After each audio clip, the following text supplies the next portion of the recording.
tous. Combien sont-ils à refuser l'appel sous les drapeaux? Impossible ce matin d'évaluer avec précision le nombre de réservistes russes qui tentent de se soustraire à la mobilisation décrétée par Vladimir Poutine. Il y a bien sûr les images de ces voitures devant les postes frontières en Finlande ou en Géorgie.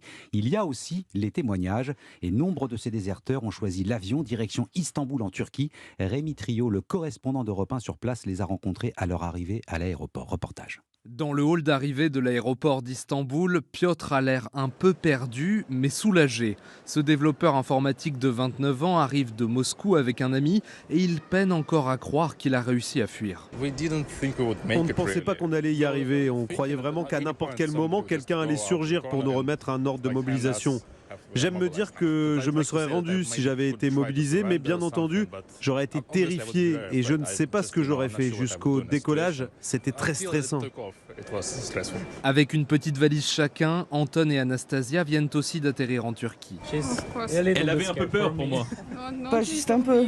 Tout juste mariés, ils ont eu de la chance de trouver une place sur un vol pour quitter leur pays. Les gens ont peur de recevoir leur ordre de mobilisation. Les prix des vols ont été multipliés par 3. Un billet coûte environ $2000. Malgré ces prix élevés, tous les vols entre Moscou et Istanbul affichent complet jusqu'à la semaine prochaine et ces jeunes déserteurs ne prévoient pas de rentrer en Russie. À Istanbul, Rémi Trio, Europe